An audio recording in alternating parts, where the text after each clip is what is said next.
Tkachuk and scores! Nice Shabbat curled and drives and scores! And the Senators win it. Five apart, another chance, Madison scores! Drake Madison, and got it. Green again, scores!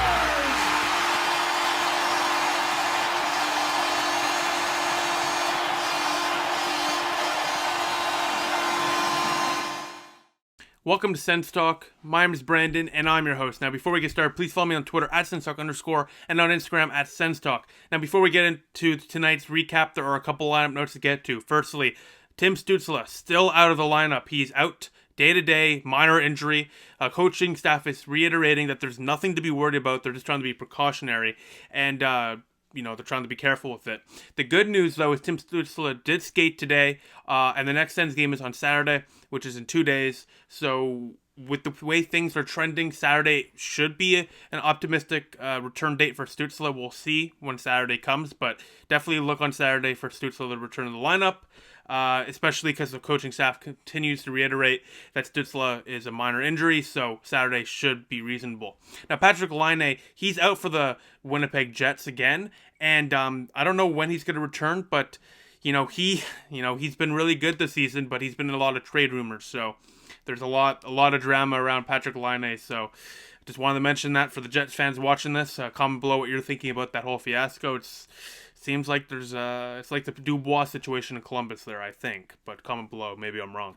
Now, Connor Hellebuyck starts for the Winnipeg Jets, and this is the biggest test so far for the Sanders forward group this season, without a doubt.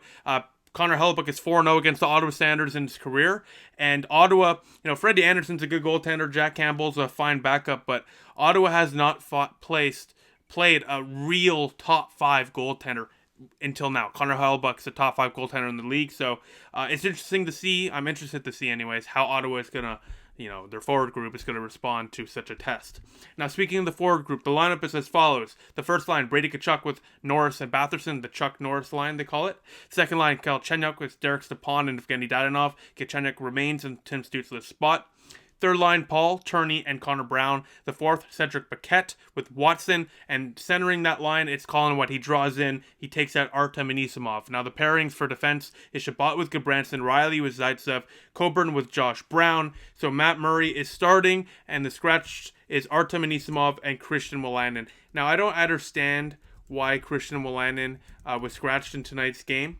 Braden Coburn, he's a fine player, sure. But Josh Brown's played well. Nikita Zaitsev, I gotta be honest, has played very well. Riley, I think, is okay. Gudbranson, he's played well defensively, and Shabbat's been doing well. So why Coburn's been okay? You know what I mean? So Wolanin's younger, he has potential. I put him in. See what you got there. But speaking about Josh Brown, shout out to him. He's been really low-key good. Now let's get into the first period. Interesting first period, because the first 10 minutes of the period, there's really not much going on. The neutral zone is trapped. No team really can get any sustainable offensive chances. And if any team does get an offensive chance, 9 out of the 10 times, or, majority of the times, it was for Winnipeg. Ottawa really didn't get anything going in that period.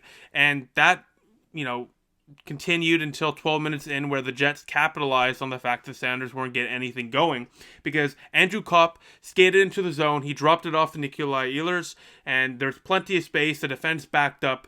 Matt Murray was screened, left Ehlers bunch of space to shoot the puck. Bad goal of Matt Murray. The Jets lead 1-0. Ehlers, Murray was screened, but it beat him 5-0. Not the greatest goal. Regardless, the Jets take the lead. It's 1-0. And after that, Ottawa, a few minutes later, I think it was Turney, took a penalty. Things aren't looking good. But I think I don't know who drew the penalty, but Ottawa got a penalty right back. So there's a 4-on-4, then a power play for Ottawa in the last minute and a half. And the first period thoughts, I'll put them here now, because the first 15 minutes were uneventful until the Jets had some chances, including, of course, that Nikolai Ehlers goal. So they led 1-0. But Ottawa was flat for the first 15 minutes. They really had nothing going until, like I just said, they got a power play chance within the last few minutes.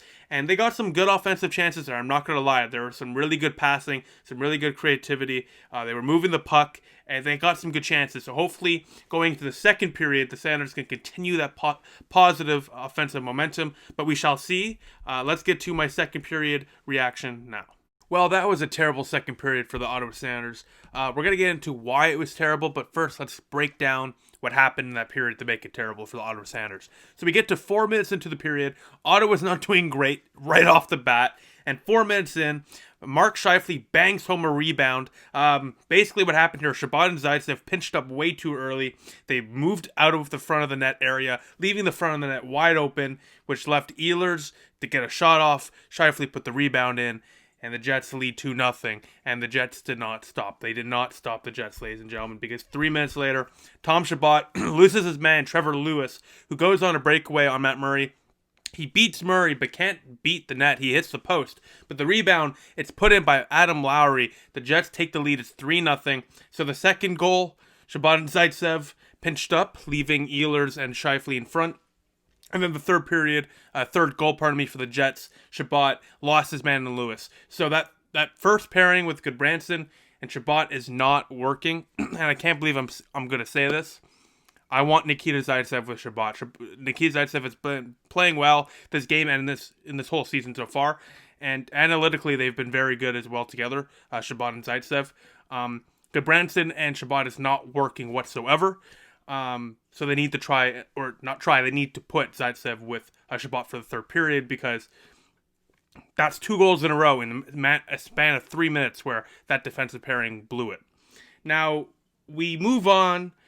After the Jets take the 3-0 lead, it's 7 minutes goes on. The Sens take a timeout, but nothing really happens. Matt Murray's forced to make a couple of stops.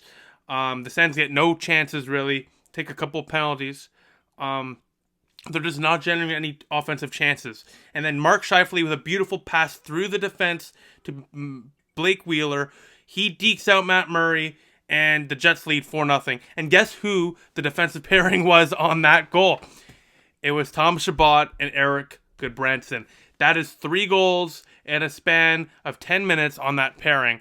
They were getting lit up in that second period. It's 4-0 Winnipeg Jets. And as you can see the goal here, or you just saw it, basically what happened is they lost their man once again, just like the Lowry goal, just like the Scheifele goal, and just like now here with the Wheeler goal, they lost their man, Chabot and Goodbranson. Every single time lost their man, which got everyone else disorganized. And Wheeler left all alone to make it 4-0 Winnipeg. We go to the third period now. Here are my second period thoughts. Disgusting performance by Ottawa. They have had no offensive chances. The shots are like 24-19 in favor of the Jets, so the shots are technically close. But in reality, the Senators have maybe had 1 or 2 scoring chances throughout the whole game. They really had no legitimate chances on Connor Hellebuyck. They haven't challenged him once. So they're playing terrible. The Jets, on the other hand, are playing incredible. They're penetrating. They're through the defensive zone. They're getting chances. They're creating plays. The Jets are playing fantastic. And the Jets are playing exactly like how Ottawa played in the second period. In the second game against the Jets. So at the end of the day, it's just not a good period for Ottawa. They're playing terrible. And that Chabot and Goodbranson pairing is to blame. I hate to say that. I love Tom Chabot, but 3 goals in 10 minutes. Each time you lost your man. So break that up. Put Zaitsev with Chabot. See what happens. Or maybe even a Josh Brown with Chabot to keep it steady. But let's get to the third period. Hopefully Ottawa can make a miraculous comeback. Come on, pesky Sens. Ottawa here in the third period needed to get something going, because in the first 40 minutes of this game, like we've already spoken about, they've been outplayed mightily. 45 seconds into the period, Brady Tkachuk is trying to set the tempo, moving forward in the period. He gets into a fight, lays a couple of hits, a couple punches, pardon me. It's a 4-on-4, but that sets the tempo, because 15 to 20 seconds after that fight, Connor Brown sprung loose on a breakaway shorthanded. Connor Hellebuyck somehow sprawls to make the stop. Best chance of the night so far for Ottawa offensively. Connor Brown with a huge chance of it in, but unfortunately not enough. The Sens are still down by 4. And then we move on. We keep on playing. Ottawa gets a couple of chances. They're playing rough. We go to 15 minutes and 5 minutes left in the period. Big scrum. A lot of punches thrown. Brady throws some big punches on Nathan Beaulieu. Saturday's game against the Winnipeg Jets is going to be something interesting, because there's clearly... they clearly don't like each other. So the Saturday's game against Winnipeg Jets, especially after that big fight in the last 5 minutes of tonight's game, there's going to be a lot of emotion, a lot of energy. Saturday night's game, Saturday Night Hockey, it's going to be interesting to watch that one, especially after that scrum. Brady Tkachuk, Erica Branson after that fight get game misconduct, so they're out. But what's interesting is a minute and a half later, Ottawa finally gets on the board as Nikita Zaitsev throws it on net, and Turney deflects it in for his third of the year. Ottawa cuts the lead now. It's 4-1 for the Winnipeg Jets. However, Nikita Zaitsev picks up another assist. That's his 5th assist in the last 4 games for the Ottawa Senators. That's 5 points in 4 games for Zaitsev. He has been incredible so far this season, and you know what? He played a very good game, and he was probably the best defender for Ottawa this game. So good for him getting that point. But overall, the Jets win this one 4-1. The Jets deserve to win this game. Sens had a few chances in the third period, however. But yeah, the storyline really is with that scrum in the last 5 minutes with the Brady Tkachuk and Nathan Beaulieu fight. What's going to happen on Saturday's game? Is the fisticuffs? Is the fighting? Is the energy? Is the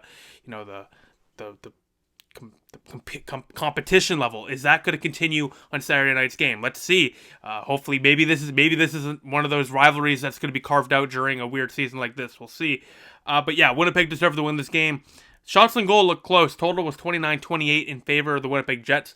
But until the third period, Ottawa really had no chances. So the shots were mostly outside, not one-timers, but like slap shots from the blue line, nothing big. Face-offs, Ottawa lost by 5, 27-22. Ottawa's power play was 1 for 4. Ottawa allowed 6 penalties tonight, too many. The Jets luckily went 0 for 6, but Ottawa needs to clean the discipline up because that's not acceptable. You're not going to win games taking 6 penalties in a game. Hits, Ottawa laid the body quite a bit, 51-14. They're a physical team, and on a game where they're losing and they're not really winning many battles, they're losing a lot of offensive battles, you're going to see a lot of hits trying to get some sort of momentum or some sort of positive impact into the game. And the shots, of course, were 29-28 for the Jets. Now let's get to the Sens Talk Star of the Night, voted by you, the fans. I'm going to get into it right now. It's the best part about this. I always just do it live on the camera for you guys, so you know I'm not cheating. So it's currently 9:53. We put out the poll at 9:34, so it's been 20 minutes. We're going to screenshot that. So here we go, 116 votes in the last 20 minutes. So in 4th place with 3% of the vote, with the secondary assist in tonight's game and a shorthanded breakaway in the first minute of the third period, it's Connor Brown. In 3rd place with 7% of the vote, it's Chris Turney with the goal in tonight's game. Second star with 22%, Nick Paul. I thought he had a good game, had a couple of chances, set up a couple of guys for chances as well. He's been very good. He got some opportunities on the second line with Evgeny Dadonov and Derek Stepan. Let's see how that develops into Saturday's game, but Nick Paul is getting opportunities. I like to see that. And the first star of the night and the Sens Talk Star of the night with 68% of the vote is Nikita Zaitsev. That's 5 points in 4 games for Zaitsev. He's been very, very good. And he's your Sens Talk Star of the night, and well-deserved. He was frankly the only player after Paul that I expected to have a shot at winning the Sens Talk Star of the night, because him and Paul were the only players that were noticeable tonight. Maybe you could throw Connor Brown in there, but really, those 2 players have been good every single game tonight's game. Today's series. Let me refresh. In this season, Zaitsev and Paul have been very, very good, and you know what? I don't think many of us expected those 2 to be the guys that we'd be looking at right now, but they are, and good for them. They've really showed up. Now, the next Sens game is on Saturday at 10 p.m. Eastern Time versus the Winnipeg Jets. That, of course, means I will have the video out on Sunday for the game recap. I'm not going to post a video at 1:30, 2 o'clock in the morning. I have school. No one's going to watch that. I'll put it out on Sunday, so stay tuned. Some point on Sunday, that video will be out. So besides that, thank you all for watching. Make sure to comment below and let me know what you think about tonight's game. Not the best effort for Ottawa, but let's see what happens on Saturday night, because maybe there could be some, a little bit of a rivalry brewing here. Besides that, let's see what happens. Besides that, thank you all for watching. Please follow us on Twitter at @SensTalk_ and on Instagram at SensTalk. Go to our website, senstalk.ca. We update that every single day. And of course, I'll see you on Sunday after the Sens game on Saturday. So be sure to like this video, share this video, and make sure, of course, to click the big red button down there and subscribe to us. And then, of course, turn on the notification bell so you get notified whenever we upload a new video. Besides that, thank you all for watching. I'll see you Sunday after the Sens take on the Winnipeg Jets. Besides that, Sens lose 4-1. I'll see you then. Go Sens go.